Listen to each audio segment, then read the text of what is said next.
and welcome to the next lesson on Greek historians. In the previous lesson, we had talked about Herodotus, who was called the father of history, and also we talked about Thucydides.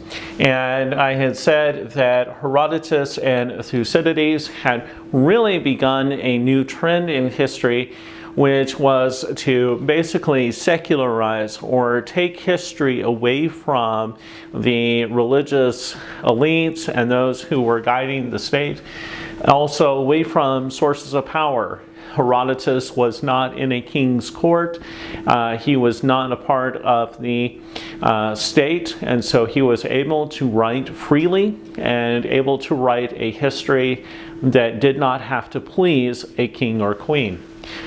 Same thing with Thucydides. Thucydides was an Athenian general, and he had been exiled for failing in the Athenians' eyes to do his duty, but he had escaped with his life and subsequently ran off and was able to do some research and do some writing and produce a history that was balanced, very well balanced between the Spartan and Athenian perspective, and did not turn into what would be called in the language apologia or apologia or explanation. He was not writing to defend himself.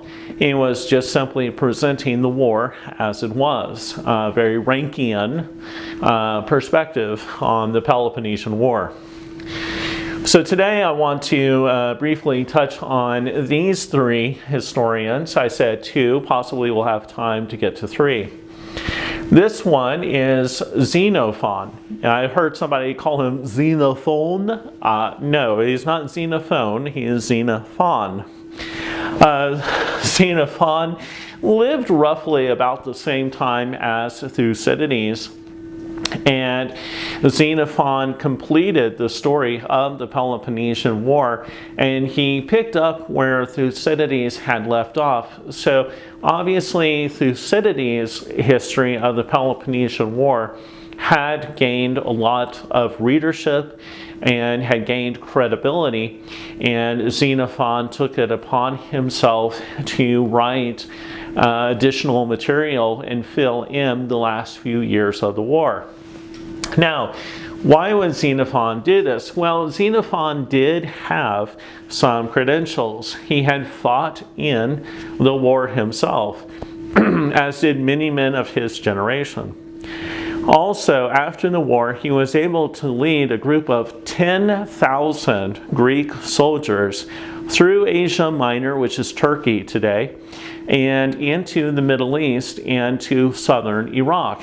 And he fought as a part of an army that was fighting against the then Persian king. And they were challenging, this was a throne challenge. Basically, one of the men claimed the throne, the other said, no, I'm going to deny that to you. Now, after the battle was over in a very short time, Xenophon and his 10,000 were left very unceremoniously without a benefactor in southern Iraq. They had been paid to march all this way, participate in this, what was hopefully just one of many battles, but ended up being only one battle, and they were stranded in the Middle East. And so Xenophon led this group of 10,000 men back to Greece, and because of hostile tribes and because of natural circumstances and geography, they had to take a different route home. And so it took them, I think it was about 2 or 3 years before they eventually returned to Greece. And this story is, he wrote down this story, and it's called Anabasis. And I encourage you that if you have an opportunity to read it. If it were not history, if the Anabasis itself were not history, it would be the greatest work of literary fiction that anybody has ever created, because you have mercenaries, you have tribes fighting them, they're fighting desperately to get home, you have lost men, found men, just all kinds of action and adventure in this story. So it's not clear whether Xenophon wrote his history of the Peloponnesian War before or after the Anabasis, but definitely Anabasis was very biographical, and then he finished the Peloponnesian War.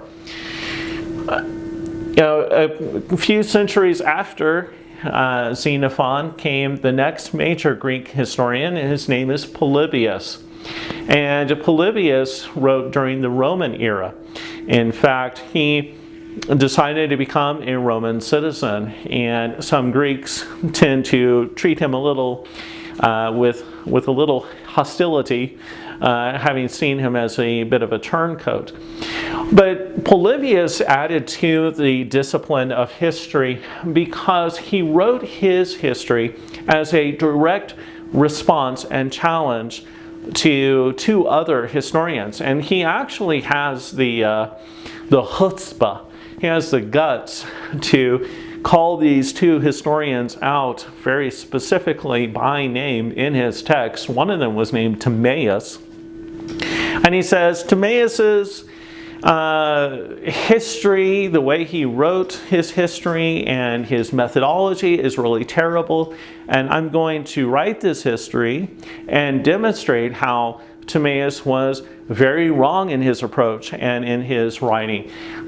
Now, as far as I know, we do not have Timaeus' writing, but we do have Polybius' writing. So it is the first time that we really see what would be a polemical or refutation history, where somebody is writing a history in direct repudiation or argument against what somebody else has written. Appain also wrote during the later Roman era, and he was also Greek, and he wrote largely regarding events that were taking place in Rome. Polybius looked towards Asia Minor and also towards the Syrian location.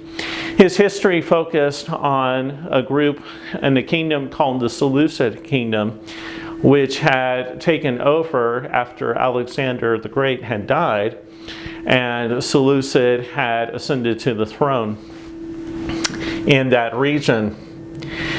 And again, each of these historians has contributed to the discipline of history in a very different way. And that is a very key part about understanding history. No two historians look at the same issue the same way. They don't write the same way. And oftentimes, historians debate among themselves what people have written. I myself will be writing a polemic about a disagreement that I have with another historian here not too long from now. So each of them really led to and really gave history new opportunities and new ways of conducting the science. Thank you.